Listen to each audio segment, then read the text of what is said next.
Reporting that Trump is going to be indicted for the Stormy Daniels story that just won't go away, it seemed like a great time to bring my lawyer friend Mike Yoder back on the Dream Rare podcast to talk about what this means. Is it just a distraction, waste of time? Is it going somewhere? Are they really going to do something? Try to stop him from running? Perhaps actually try to put him in prison? Or is this just a giant nothing burger that's going to waste our time, ramp up tension on both sides, and take our focus away from pressing issues? Mike will have great insight. The show starts now. It's the Dream Rare Podcast. Welcome to the show. The way to get the news at the desk or on the road. Let's go. God is great and success in our control. The world is crazy, but we get better from our... What's going on, everybody? Welcome to Dream Rare Podcast. Today, I figured it was right to bring on constitutional lawyer Mike Yoder to tell us what exactly is going on with the indictment situation. So thanks for joining, Mike. Thanks for having me on. Yeah, so I guess my questions are, because everything in the world seems sus, not just this, but when it came out, I'm thinking to myself, what does this mean at this point, and how long are they going to drag this out, and do you think they're going to be successful in any sort of charge or not? I mean, I'm still going to stick to the fact that the indictment isn't going to carry any weight. I think the indictment is obviously a political stunt, but whether there's any sort of meat on the bone, so to speak, as to whether the indictment's going to actually drop or carry anything with that in terms of a conviction, I don't think so. I mean, the fact that they weren't able to get the grand jury right off the bat is insane, because the grand jury is just a room full of citizens in New York and a prosecutor. So if you're in that room without a defense lawyer, without Trump, without any evidence, it's sealed, you don't actually know what's going on in there, and you still weren't able to get a indictment. What I want to know is what happened from the time that they took that recess to the time they got the indictment in that room, because it's sealed and no one's ever going to know. For my take, just as an outsider, observant American citizen, I'm thinking to myself, okay, now the left has this narrative. Who knows how long this is going to last? I'm going to ask you in a second, like a year, 2 years. Now they could tell their base, like, oh, watch, there's going to be a special section on the news, like, oh, the Trump arrest files. Everyone's going to be clicking for a year. Then on the right, I'm going to play Trump's video later. He's already has like a campaign video about it. It's like this narrative that just is going to nag forever. And I feel like whether you're on the right side or the wrong side of the issue, it's like the media and what they would call the deep state and the, two-party system, they control the fact that you're talking about it. So it's almost like whether you're right or wrong, it doesn't even matter, because that's going to be the time suck for the next year. Yeah, I mean, I think one of the arguably the worst parts about all of this is the fact that politicians, both Republican and Democrat, Trump's guilty of it too. The issue is that I can't tell you the last time a candidate ran on why they should be elected as opposed to why the opponent or adversary is worse of a person. It's like we always elect which shitty politician is shittier than the other.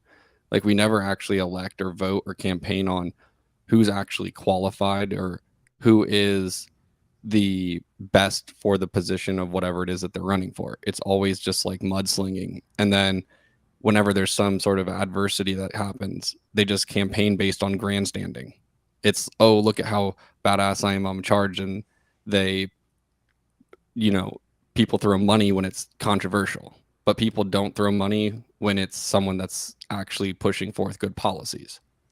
I mean, I'm pretty stoked for I will say though, I am pretty stoked to see a Trump mugshot. I think it's going to be beneficial as long as it doesn't prevent him from running. I would say, and it's going to sell a lot of merchandise for sure. I would say, well, speaking of merchandise, I guess now I have to read this. This is Stormy Daniels on Twitter yesterday. This is her official account. She said, I'll read it in my Stormy Daniels voice. Thank you, everyone, for your support and love. I have so many messages coming in that I can't respond. And also, I don't want to spill my champagne, wink face. Hashtag Team Stormy merchandise and autographs are pouring in too. Thank you for that as well, but allow a few extra days for shipment. So she didn't waste time to be like, my merch is flying off the shelves. Thank you guys so much. I really care about the legality of this, because I'm, just crushing with my signed autographs. I mean, she's a, I can't even take her seriously, man. I mean, first off, what kind of name is Stormy, first of all? Secondly, her lawsuit got thrown out against Trump because it wasn't even pled correctly. They literally, her other, shit lawyer, Michael Avenatti, they sued Trump. I hate that motherfucker. They sued Trump because they alleged that he defamed her. And I read the lawsuit and the opinion. And I'm like, bro, you didn't even sue her for defamation. You sued her for Trump expressing an opinion, which is protected speech. Like, you can't sue someone unless it's a statement of fact that's false. That's by definition what defamation, like, that's the definition of defamation. And she ended up having to pay Trump 300 grand because she sued him.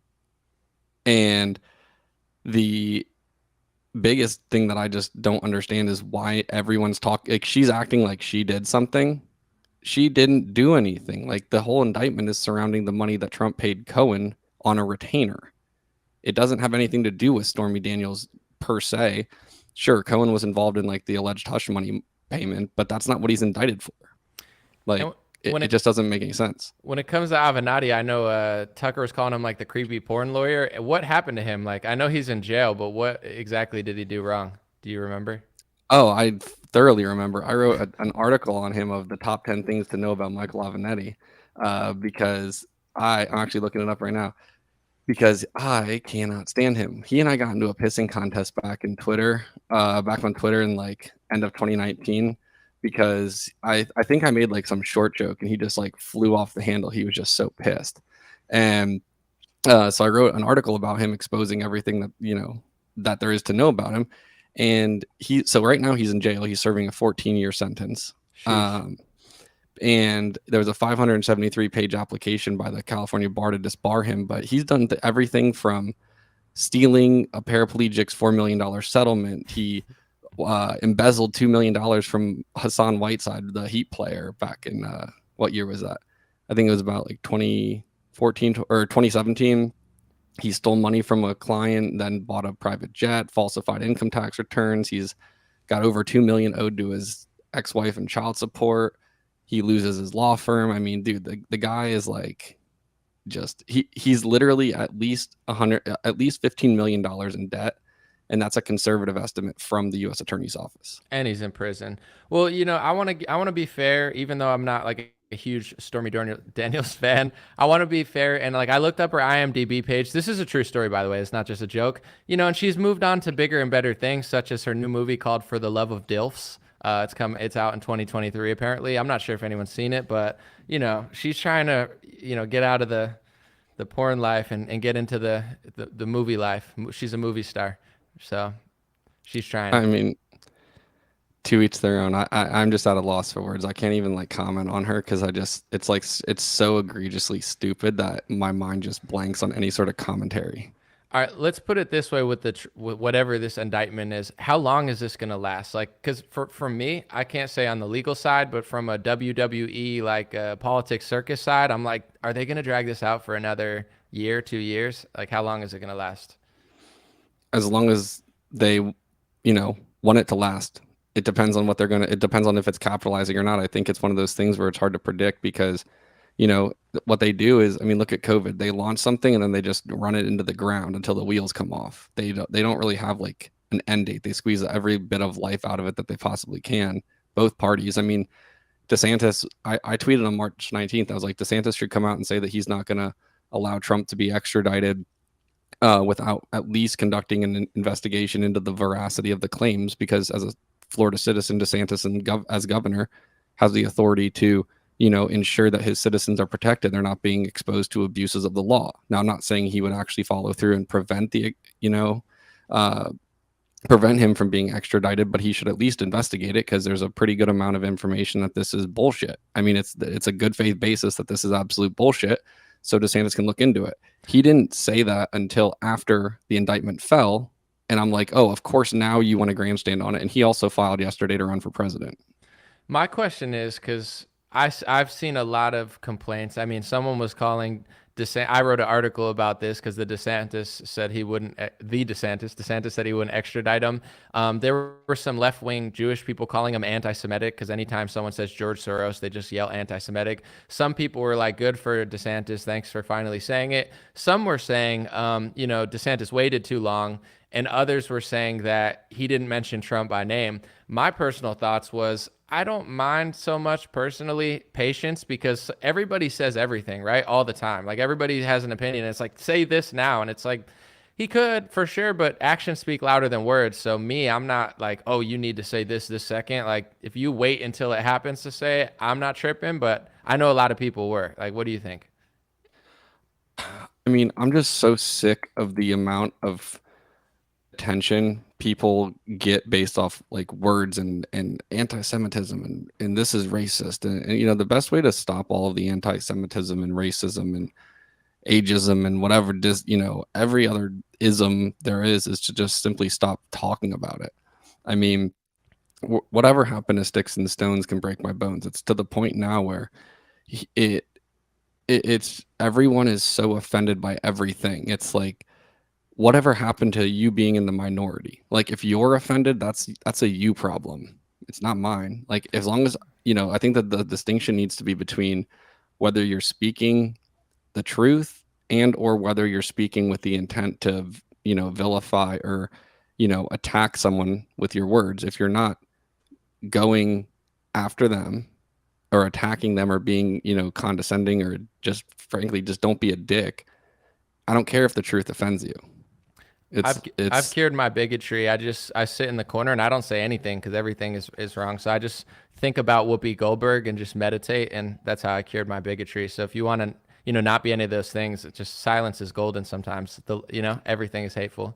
Yeah, I mean, look, I'm in favor of granting amnesty to African Americans. I think that the solution is grant amnesty to every former slave, should be paid very handsomely by every current, living former slave owner, and everyone else should just shut the fuck up. But, they don't like that because every one of them is dead, both slaves and former slave owners. I have a question about how people are interpreting this Trump thing because I'm seeing stuff, and I know I'll just use Rick Grinnell as an example because I saw a clip. Maybe it was from Newsmax, and he was like, Trump's getting indicted, and that everyone should drop out of the race. DeSantis, Nikki Haley, everyone should drop out and just like get behind Trump to be unity. And two things went through my head. One, Rick Grinnell served in the Trump administration. No offense, not a top 5 or 10 of my favorite of Trump's picks, but he has incentive obviously if Trump wins because he'll probably be in a cabinet again, I would guess. But also people are sharing this like, yeah, that makes sense, and I'm thinking to myself, listen, whether you like Trump or not, like he beat Rand Paul the first time. Like I don't think Rand Paul should be like, oh, no one should run against Donald Trump now because he got indicted. Like everyone get out of the way. This is the narrative that people are starting to push. And a lot of people are like, yeah, that makes sense. I'm like, I'm not going to lie. It doesn't make sense to me, but maybe I could be convinced, or you could tell me your take. I mean, I think the only time that they're trying to like band together to get everyone behind the same candidate is when they're afraid that the spread would be so desperate or the disparity amongst where those votes would go would ultimately lead to, a swing in the other way. If there's 4 Republicans running and it's spread out and, the people that vote for the 3 that don't get the GOP nominee, let's say 50% of them don't turn out voting at the polls again, then the number of voter turnout, the people that are the number of people that turn out to vote is going to be less than the number of people that turn out to vote on the Democratic side. And you see that a lot where like a lot of people complain about the, elections and stuff. The biggest issue in America is the voter turnout rate. People just don't go to the polls to vote. Yeah, I haven't really seen too many. I've seen a lot of people say, and this is just the internet, so I don't think it translates to reality, but I've seen a lot of Trump people say, I'm not voting for DeSantis, it's Trump or not. I know in 2016, there were a lot of like never Trumpers, like I'll never vote for Trump. But I haven't really seen any like DeSantis or other voters be like, oh, I'm not.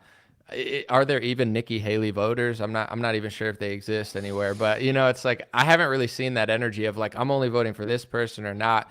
Can I play this clip? It's Trump already responded to the indictment, and he's got like a whole little campaign, like emotional kind of video about it. It's pretty interesting. I'm gonna play the clip, and then I want to get your reaction. And everybody, let me know in the comments while it's playing what you think. This is Trump's official campaign, like PAC response to the indictment. Durham probe into the Russia collusion hoax. President Trump has just been impeached on both Article 1 The and only president of the United States to be impeached for a second January time. 6th committee releasing its final 845-page report. Former President Donald Trump has been indicted. Remember this, nothing worth doing ever came easy. Following your convictions means you must be willing to face criticism from those who lack the same courage to do what is right. Relish the opportunity to be an outsider. Embrace that label. Being an outsider is fine. Embrace the label. Because it's the outsiders who change the world and who make a real and lasting difference. The more that a broken system tells you that you're wrong, the more certain you should be that you must keep pushing ahead. This is a party that wants an outsider badly. I continue to believe Mr. Trump will not be president. You must keep pushing forward. Never, ever give up. There'll be times in your life you'll want to quit, you'll want to go home. I can't do it. I can't do it. Just never quit. You will build a future where we have the courage to chase our dreams no matter what the cynics and the doubters have to say. You will have the confidence to speak the hopes in your hearts and to express the love that stirs your souls. And you will have the faith to replace a broken establishment with a government that serves and protects the people. If they're not coming after me, they're coming after you. I'm just standing in their way. And I always will stand in their way.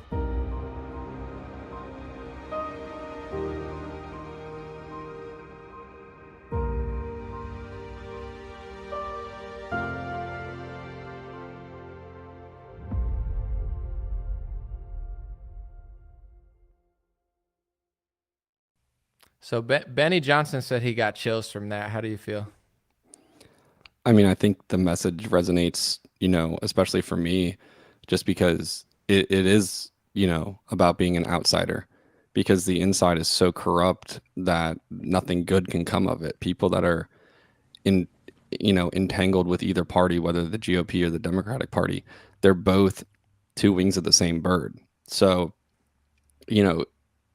Benny Johnson also thinks everything is the most sensational thing that's ever been posted on the internet. So if it's not in all caps, it's not a Benny Johnson post. I just feel like I'm constantly being shouted at whenever he posts. This is the greatest thing ever. But like, it does resonate. I agree with the sentiment, and I can see why he got chills. But I think the biggest thing is they're just arguing over the same things time and time and time again. And it's really as simple as this. Is Trump too controversial to make headway if he becomes president again? Or is it better for him to step aside and let someone else take the reins and try to get the country back on the right track? Because right now what it's about is Trump's ego. And don't get me wrong, I think that what he did when he was president was phenomenal, especially with what he had to work with. I think that he was needed at the time that he was needed. The question is whether he's still needed at this point. And I mean, his endorsement is going to go just as far as him running. And I think that the biggest issue that I've seen and over the last year I've said has been, there's a lot of, Trump voters, and this is the narrative that's crumbling. There used to be a lot of Trump voters that would still vote for DeSantis, but a lot of DeSantis voters that wouldn't vote for Trump. And now it's starting to, that's what they're chipping away at. So I think that, I admire his tenacity. I admire his, work ethic and his foreign policy, but he needs better advisors around him. That's the number one thing. Right. I'm reading some comments, and I mean, I don't really care, but people are like, Anomaly's liberal, Anomaly hates Trump. It's not true. I'm an analyst. I try to do video reporting, etc. And this is just what I noticed. Like in 2020, I was disappointed by the GOP. I was disappointed by Trump too. I didn't like vaccine socialism. I thought his rhetoric was like way more for Bill Gates than me. I wasn't resonating. 2016 to 2019, I resonate with Trump. 2020, 2021, 2022, like it sounded to me like Trump was trying to impress Bill Gates, not me, because it like all his interviews were impressing the vaccine industry.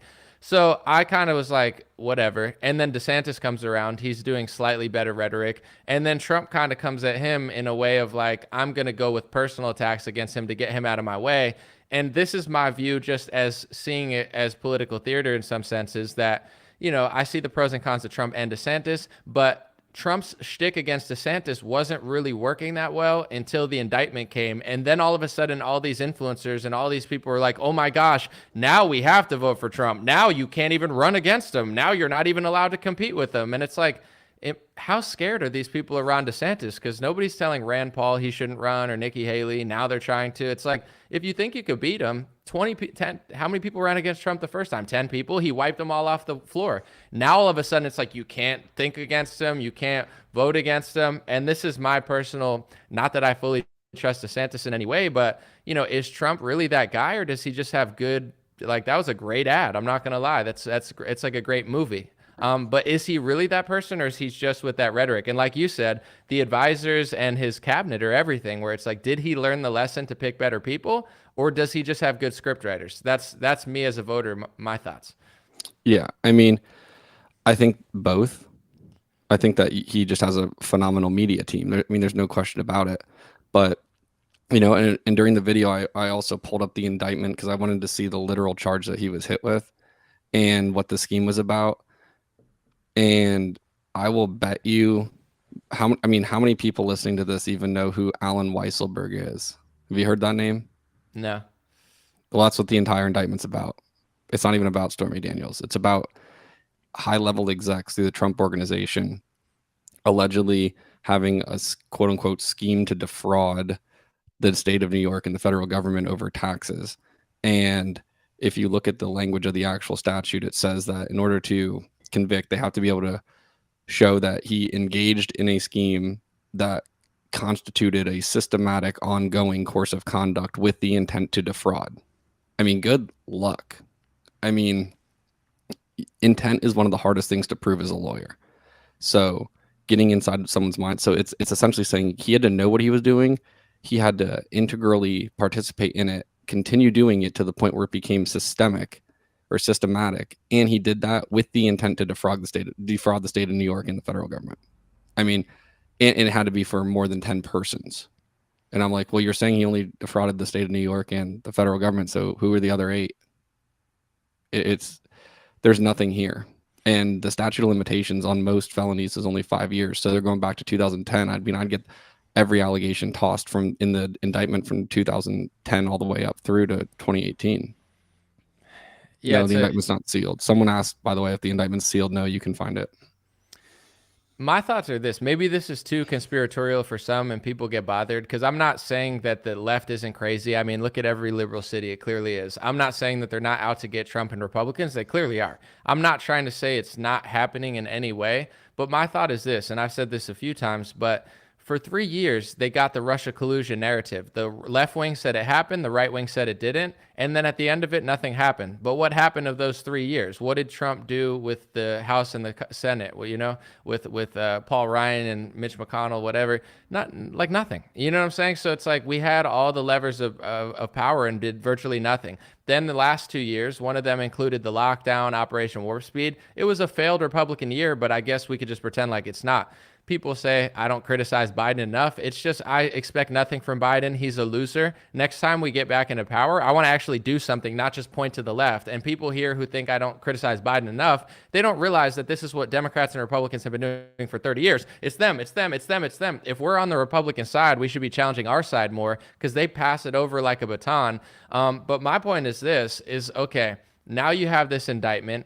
If it doesn't stop him from running, it only helped him. It only helped him with fundraising. If he gets a mugshot, it's only going to help him. He's now has top pundits saying, well, now I have to vote for Trump. Well, now there's no other option. Nobody should even run against him. It's Trump world. There shouldn't even be a Republican primary. Yeah, that's real great democracy, is only one, no challengers, just give it right to him. So I see how it's happening. And now the left has more clicks. And now the left has a story to brainwash their people. And whether you're right on the right and saying, oh, Trump's innocent, or whether you're wrong on the left and saying, oh, he's so bad, the truth is the deep state and the media is dominating both sides because this is the arena they want you to play in. You're not talking about big pharma. You're not talking about the banks. You're not talking about Epstein's client list. You're not talking about the lockdowns. You're not talking about the vaccine rollout or Fauci anymore. You're not talking about the money printing and the economy. You're not talking about the war with Russia, and they're not talking about the food and drugs in this country, like the quality of stuff we're eating, which no one gives a shit about. Trump, DeSantis, Biden, no one's going to hire somebody for the FDA. They all hire pharmacy lobbyists and swampers.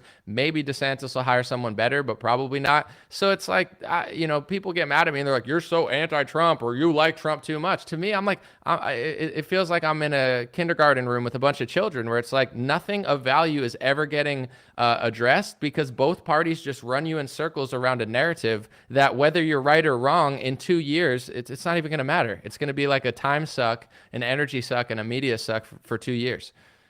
Well, I think the biggest issue just boils down to the fact that Americans are disinterested. I mean, the only reason that people talk about politics is because they can like throw mud, or they like the controversy, or they enjoy just getting into like the shit talking online. But nobody really understands. I mean, how many people even know who their own representative is? How many people actually look at and know the names on the ballot instead of voting straight blue or straight red down the entire ballot? It was only until recently that people actually started giving a shit about local elections with school boards and counties, and nobody cared to until they start trying to put needles in your kids' arms without you having any involvement. But people don't have any work ethic. People are lazy, and they've just fell into the binary thought process without any ability to critically think. Everything is either all one or all nothing. And it's sad. People don't know how to research. I mean, you see people on Instagram, they'll just comment, is this true? Like, look it up, dude. Like, why are you commenting on Instagram asking? Like, everyone just wants, people to know, they just expect people to tell them information. Like, no one actually knows how to do any sort of research anymore. I think there's something with politics too. I try to not do it because I do it for a living and I want to be accurate. But say if I'm looking at crypto or stocks and it's a stock or crypto I own, I want to listen to somebody who tells me what I want to hear. I don't want to listen to someone say, hey, that stock freaking sucks. Like, maybe I'll listen to it, but there's going to be 20 more videos of being like, oh, it's great. It's going to times 1,000. You're going to be rich. I want to hear people that are telling me I'm going to make money. It's the same with politics. It's easy to trick. I don't know what percentage of both sides it is, but I remember, I don't know if it was Lynn Wood or somebody else, but there's like Obama got arrested and, the Vatican, it's like conservativebeaver.com and everyone's sharing it. I must have got like 5 people text this to me and I'm like, have you ever heard of conservativebeaver.com? And they're like, no. I'm like, so wouldn't you don't you think that would be a big story if Obama and the Vatican got arrested? Like, people will literally believe anything that plays into what they want to hear. So that's a huge part of politics, I think. I mean, the amount of like conspiracy theories that people push is insane. And like, there's a difference between a conspiracy theory and there's something that is labeled to be a conspiracy. That's, like the Vatican got arrested. Well, first off, the Vatican is a country. Like, the Vatican City is literally a country. How do you arrest a country? Second of all, they would go to the ICC. I've been to the ICC. I was there for Laurent Gbagbo's trial, who was the former Cote d'Ivoirian president, and he was convicted. You're charged with, genocide and crimes against humanity. I was there in The Hague in the Netherlands. And, the way that the ICC works, there's no one's getting charged with. The ICC has had 2 convictions that cost approximately $500 million per conviction. They've had $1 billion spent.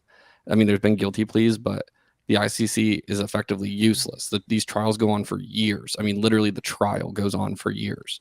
So it's all just smoke and mirrors. And until people start realizing that the government's lied to us ever since, I don't know, inception, people are not going to be able to think for themselves. And they're, isolating kids in schools, and they start younger now. They start pushing it all the way back to hijacking kids. I mean, that's frankly what the entire feminist movement was about. Get the moms out of the house, tax another 50% of the population, put your kids in schools they become custodians of the state and fill their mind with whatever the hell you want. It's been going on for, years and decades, and we're just now seeing it. While you're here, I'll give you a compliment and try to push things in the right direction where we have our opinions. I'm sure you vote or don't vote and you choose who you vote for. But you're a lawyer, and people who've seen you before on my show, if not, he's won a lot of lawsuits when it comes to the COVID-19 mandates and stuff. He's out here really kind of using his profession to the best of his ability to try to free up America. And I think that's part of the game, even with like people that like Trump or not Biden. I mean, those people are kind of gone, but like DeSantis, where it's like, as long as even people that are like, oh, I'm into Q, but I disagree. I'm like, but I'm going to school boards. It can't be bad because I'm going to school boards. Like, I don't have to agree with every theory you have, but if it's inspiring you to actually change something in your community or be part of the solution, then it is what it is. Just don't get too lost in the sauce.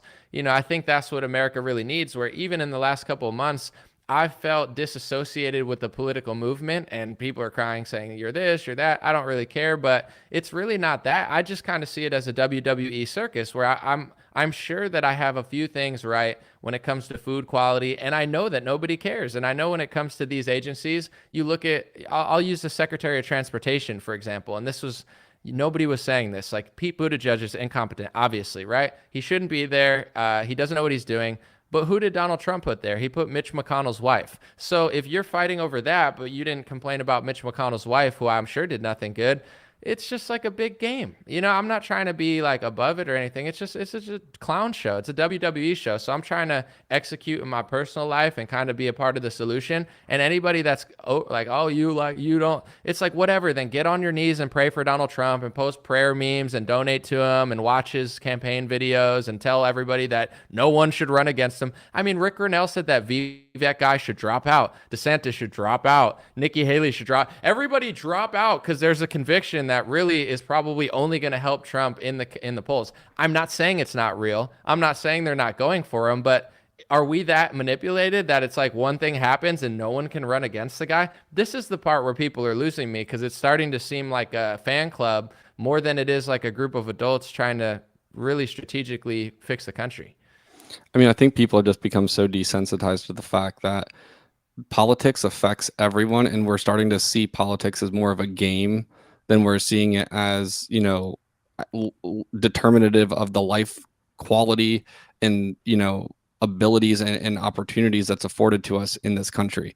People in America genuinely get involved only when there's animosity or when there's fighting or when there's controversy. Everyone just wants to, shit talk online, and I don't know if it's because of, the attention or they want to stir people up, or if it's some sort of like ego or power trip where it's like, oh, look, I can manipulate or control people to go follow X narrative, or look what I found.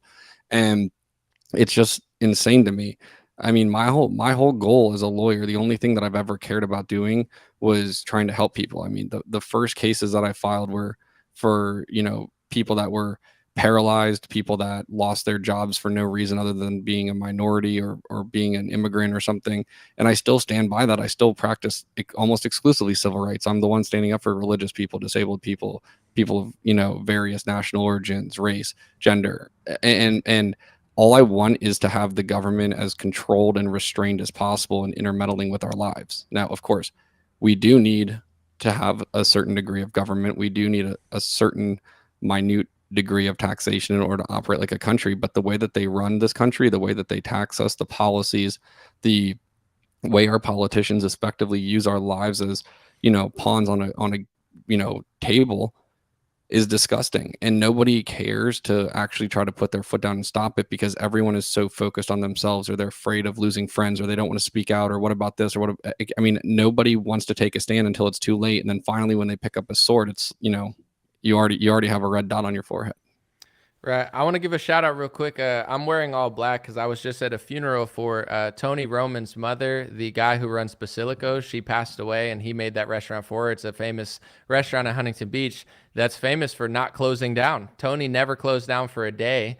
And I want to say condolences to him and his family, and God bless them. But, we talk all the time, and I really get along with Tony because he's always like, listen, I don't care who you like, but at the end of the day, you're a man and you got to stand for what you believe. And 99% of businesses folded like a lawn chair. He never shut down. He never locked down. He went on CNN, argued with Chris Cuomo, wouldn't allow masks in his store. He went to the extreme to stand up for America, and it's very rare. So that's where I feel like, a lot of people, left wing and right wing, are just living vicariously through something. Like, I'm living vicariously through Rachel Maddow. I'm living vicariously through Trump. He'll wipe my butt. And it's like, I will vote for Trump over Biden. People think I'm so anti-Trump. Right now, I think there's pros and cons to Trump and DeSantis, but I don't personally like the fact that nobody wants to challenge Trump. And I think DeSantis hires better people when it comes to big pharma and health.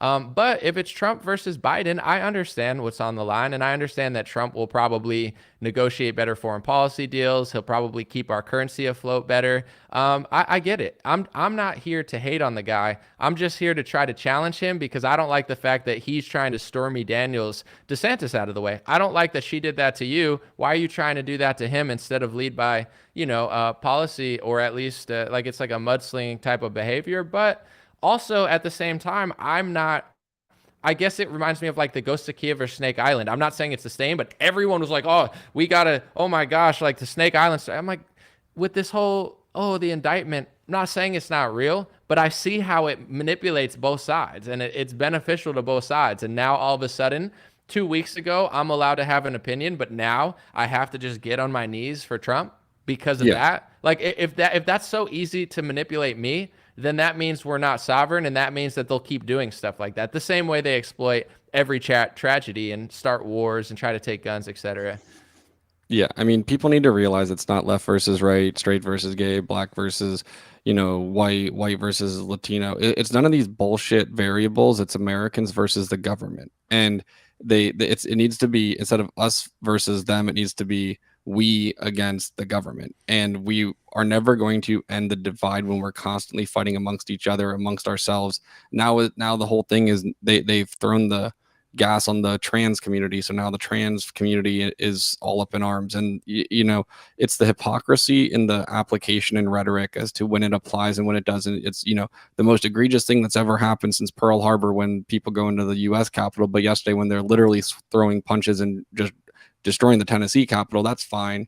When there's a rally and there's it's all KKK and white supremacists and stuff, but then if there's Antifa there, they're just peaceably, where does it say you have to be peaceful when you protest, according to Chris Cuomo? There's no consistent narrative, and the Democrats have beat the Republicans in getting control of that narrative. They've capitalized on the media industry, they've capitalized on the education industry, and they've capitalized on the entire entertainment industry. All three of those, the news, what you watch for entertainment, and where you go to school and get educated, they have infiltrated, and they're 3-0 against Republicans on that. So Republicans also have an issue with change. They are gratuitous to a fault where they don't think that there's a better way to do things. They don't want to change their narrative. They don't want to change the way that they approach campaigning. Meanwhile, the voters 18 to 34, you're losing all of them because Democrats are taking over, social media platforms and TikTok, and they're getting on Facebook and Instagram. You don't have a lot of Republicans doing that because they just want to stick to the good and steady. It's called the grand old party for a reason, because they don't change. I mean, I'm not saying that's why there's a grand old party. There's going to be some smartass in the comment that makes some, bullshit remark. But my point is they don't change they don't change the way that they approach things, and we're losing the culture war on top of it all. Right. And I want to, I just dropped this new website, streamrare.com instead of DreamRare, with my friend Bobby. And really, we have a multi-pronged thing that we're trying to do. But one thing that I'm trying to do better than other news is I'm going to cover other news. But if you look at most news, it's reactionary. Okay, this happened, react. I get it. It gets clicks. But what I'm going to try to do, not 100% of the time, but break stories. So, for example, I mentioned this before. Bryson Gray has a rap song about homemaking, and it's like thousands of homemaking moms are dancing to it. It's making staying at home and homeschooling your kids as opposed to like letting them go to school. It's making that cool as opposed to just reacting to Cardi B and how disgusting her lyrics are. So, I'm trying to work on that because that's the point I'm trying to get across. I know that people are like, oh, crying. You're still watching me, so you can't hate me that much if you're tuning in. But even if you don't agree with what I'm saying about Trump or DeSantis or local stuff, take this from me. The left wins because they control the narrative, and all the right does is react to the narrative. And even this story is a story that people are going to react from for a year, but they're controlling your energy and your time. We only have so much time and energy, so just do me a favor. Even if you don't like what I'm saying, build something great, do something great, max out your own personal life. Because part of the trap is you might be right about the story, but they're creating the story. So you're still living in their world, even when you're defending Trump. So that's the point I'm trying to really portray. Yeah, and I mean, one of the things that I thought about a long time ago is like remember when we were in like middle school, high school, you had to do a works cited page, just like legal briefs. I have to cite the cases that I'm saying.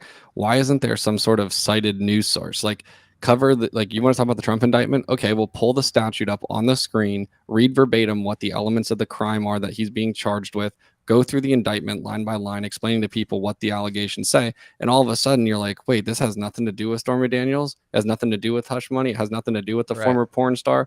It has to do with, who's Alan Weisselberg? Who the hell is that? Right. Wait, this goes back all the way to when? 2005, 2010 is when it starts, all the way through 2021. Like, everyone thinks that this is surrounding Stormy Daniels and Trump having some sort of salacious affair. And it has nothing to do with it. But that's what people are going to talk about. And if anyone says anything against the narrative, both sides, the left will attack you. And so will the right, because you're not jumping in line with whatever the hot topic, the right and the left are identical, not even just like in the same political sense, but in the I'm saying in the behavioral sense of they attack their own if you don't get in line. And now you're starting to see it on the right, where if you're not going with the mainstream narrative, you start fighting with each other. It's ridiculous.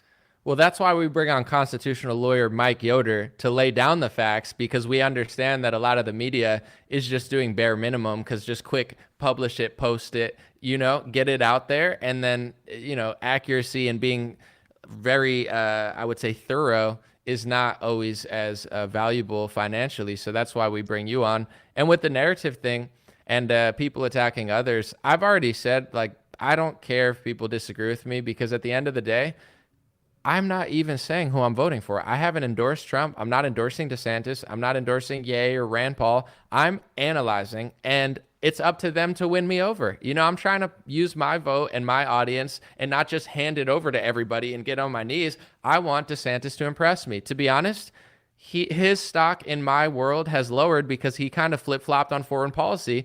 And I do trust him less on foreign policy than Trump. I just do. On big pharma and that sort of stuff, I trust DeSantis more than Trump because his actions have spoke louder than words. So I'm trying to be won over. I don't think it's a smart idea for our base to just like give our entire energy to a guy without letting him kind of work for it. But I understand that other people feel differently. My point is, I don't care. I'm not going to be one of these Trump and DeSantis. You got DeSantis people and Trump people. Like, some people are paid on both sides. Both of them have like their little influencer. They're arguing on Twitter. Like, I just tell people, count me out of it. You don't have to agree with me, but let's be productive for the next year. Because when it's all said and done, you could cry about my take. I could cry about your take. But things are going to change 1,000 times, and Trump and DeSantis are probably going to be on a debate stage, and that's when it's going to matter, and when the votes start pouring in. Not now. What's the point of right-wing influencers fighting with each other on Twitter every day for the next year? Their bank accounts. Right. I mean, it's about their bank accounts, really. And and I also did want to just clarify something. When I said that the right and left are the same in the context of, throwing blood and eating their own, the left is clearly, from an objective lens, it's not even like subject to reasonable dispute that the left is far more toxic and hostile and engage in such far worse behavior than the right does. But nonetheless, they still engage in the same sort of thing. And I just was going to give you an example. Do you remember that? I'll give you an example as to what I was talking about with understanding the facts. Do you remember that McDonald's coffee case where that lady spilled coffee on herself and got paid a couple $1 million? Absolutely. So everybody I've ever talked to about this, I'm like, do you think that that's a good thing or a bad thing? Or do you think that's fair? And everyone I talk to says no. Then I say, okay, well, what if I told you the facts were beyond just her grabbing a cup of coffee at the drive-thru and spilling it on, and getting third-degree burns? What if I said that McDonald's had 428 complaints within the preceding 12 months of people getting burned by their coffee because they kept it at 208 degrees, so 4 degrees below boiling, just because it was hotter. So they thought that people would go to McDonald's because their coffee would stay hotter longer. So it was a financial incentive. They had over 420 complaints, 428, I think it was, complaints of the people being burned, and they just paid them off. And they kept doing it over and over and over again. and the lid wasn't on the coffee cup securely. So she was 30% responsible for putting it between her legs. McDonald's was 70% responsible because of the temperature they kept the coffee at, knowing that it was hurting people, and the worker didn't put the lid on correctly. But if I tell you all those facts, people are like, oh, well, that actually kind of makes sense. Well, why a couple million? They said 2 days worth of McDonald's coffee sales nationwide. That's what the punitive damages were. So when you look at it with all of the facts, you're like, that seems like a pretty honestly reasonable outcome. She was partially at fault. It got reduced, and 2 days worth of coffee sales. And it's because McDonald's got punished for knowing what they were doing and just not caring. And all of a sudden, the whole story is different. That's the same thing that they do to people with politics. They literally don't give you the entire story. They don't give you the entire narrative. Why? Because what is more salacious? Mercedes-Benz leases with some tax dollars in the Trump organization, corporate hierarchical structure, or Trump sleeping with a porn star? Which one is going to get people's attention quicker? That's literally why they manufacture narratives, because all they want to do is have people talk about it. And once you're convicted in the court of public opinion, even an acquittal doesn't mean anything to a lot of people anymore. We'll wrap it up in a second with like your last thoughts on the court case. But on that note, it just inspired me. And that was a great example. I appreciate it. It really made me think of this kind of topic. I understand Trump and DeSantis are going to go against each other. So they have to, at a certain point at each other because they want to win. I understand that. I'm not asking both of them to like pretend like they're best friends. It's so clear. But this has been interesting watching Trump be like, okay, he's working with like Karl Rove. And then I Google and it's like Trump, a few people in his campaign were working with Karl Rove in 2020. It's almost like he's accusing DeSantis of a lot of stuff, some that DeSantis is doing, most of it that he's doing, but also I would say like 80 to 90% of what Trump is accusing of DeSantis, he also did. So it's like millions of people, tens of millions of people really love Trump and they believe everything he says. Oh, DeSantis works with Mitt Romney, and it's like Trump endorsed Mitt Romney when he was in office. Trump congratulated Paul Ryan and said his legacy couldn't be questioned. Like Trump is all those things also, but people just don't think so because Trump keeps saying the same thing over and over, accusing DeSantis of what he's actually doing. Do you think that's going to be damaging? Like, let's see Trump wins. I think DeSantis people will probably vote for him, but maybe like independents will. There's a different crowd that won't vote for Trump, but I think most core conservatives will. I've seen a lot of people, and I don't know if it's just social media or it is the base, where because of Trump's rhetoric around DeSantis, and he's going so hard accusing him of things that Trump also does, people actually think Trump doesn't do that. So they're like, oh, I'm only voting for Trump, and if DeSantis gets in, I can't vote for him because he works with all these people. And it's like, Trump also works with those people too, but you're not going to vote for DeSantis. So I kind of see that being a thing. I think Trump's probably going to win, honestly, but if he doesn't, I see him taking his ball going home and a lot of influencers just being like, you know what, I'm not voting. Do you think that's a possibility? And do you think that his rhetoric is like a good idea or not? I mean, I don't think any rhetoric is a good idea in the context of the fact that people just need to be straight shooters. I understand that in an idea that I'm being idealistic in that sense because you have to have rhetoric because that's just the political landscape and the way that the nature of the beast is. But I just don't like the fact that everything is always through deceit or hidden through lenses, or it's just behind, closed doors, or, ulterior motives, or someone's owing someone else something and that's why they vote in this favor. And I mean, it's just such a toxic breeding ground for egotists and narcissism to just flourish. And politics is just one of the most nasty, immoral or void of morals, arenas that you can be in. And the same people, like, okay, you mentioned Karl Rove. Well, a lot of people don't realize the way that political fundraising works. They all use the same consultants for the most part, and these political consultants run these revenue shares. They use it through WinRed, or they use it through Antidote. The Democratic platform uses Act Blue. And when you donate money, just like Ilhan Omar, remember when her husband or whatever, I don't know, she's in that sick incest shit. I don't remember if it's like her husband, a real one, or the brother or whatever, but was paid millions of dollars while working on her campaign.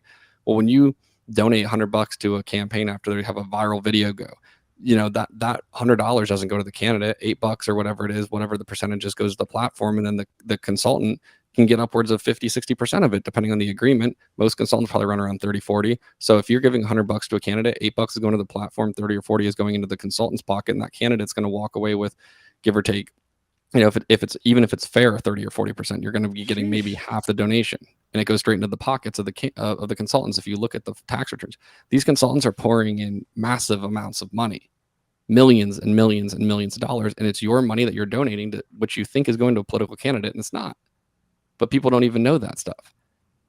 I mean, these are the things that are deceitful that I hate. Imagine you donating $100 to a candidate because you genuinely care about this country, and you're busting your ass trying to make money. You have a couple kids at home you have to take care of, and you're making maybe $15 to $20 an hour. $100 is a lot of money to you, especially right now. And then you do that, and the candidate that you're donating that hard-earned money to is getting maybe 40, 50 bucks out of that 100.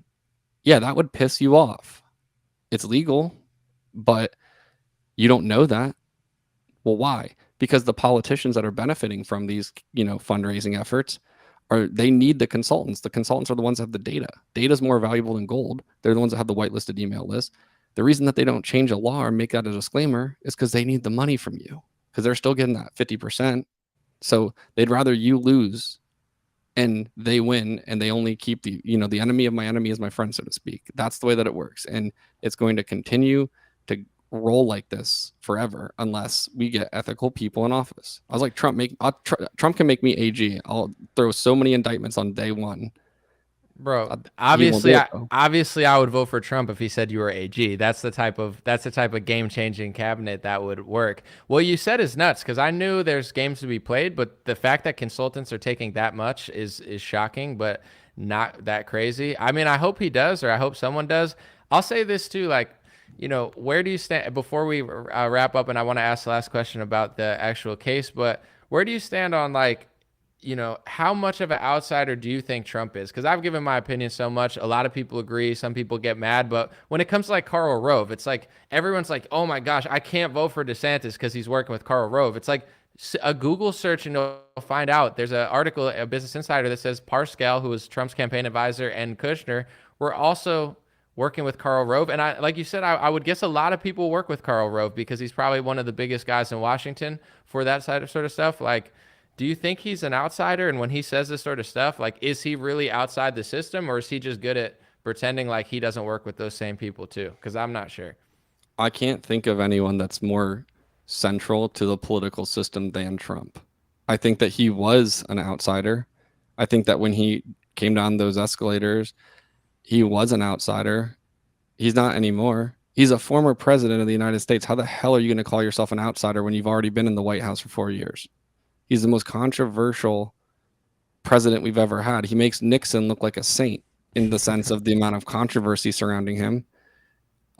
Trump running as a wealthy businessman and not a former politician does shake things up, and it threw them for it rocked the nation. It rocked the world, because he wasn't a politician. He was a businessman that ran for president. But he's not an outsider anymore. He's just as entangled as anyone else in politics. I agree, but a lot of people probably would disagree. I feel the same way, just as far as that's how I'm looking at it. You were there. That's why even with DeSantis, you could look at his governor thing, but he kind of has that, well, I'll do this. And you're like, maybe he will, maybe he won't. He probably won't. But with Trump, he's like, I'll do this. And people are like, he'll do that. I'm like, he was there for 4 years. So I'm kind of looking at that as well, but other people don't see it that way. I'll give you the floor for anything you want to say, anything you're inspired to say, but tell people where they can find you. And also let me know. I know you said you're not sure because it depends on a lot of things, and I know you like to be accurate, but how long is this court case around Trump and the indictment and these juries, et cetera? How long is this going to drag out? And if you could predict, what do you think the final outcome of all this is, legally, politically, et cetera? I think it's going to be, I'll answer your question first. I'll sort of go in reverse order there. I think it's probably going to be drug out through early next year. I would say probably they're going to drag it out into, March through May of, 2024. And then there's going to be some other massive bombshell that the media flocks to. And I call it it's like the Harambe effect, where it's as soon as a new story drops, people how many people remember that they were trolling us so hard during COVID that they got you a stick swabbed up your butt? People forget about that stuff, and they were having us with Lysol in 15 days to stop the spread. People forget all about that stuff. It's oh yeah, because you just forget once you get stuck in the mainstream narrative.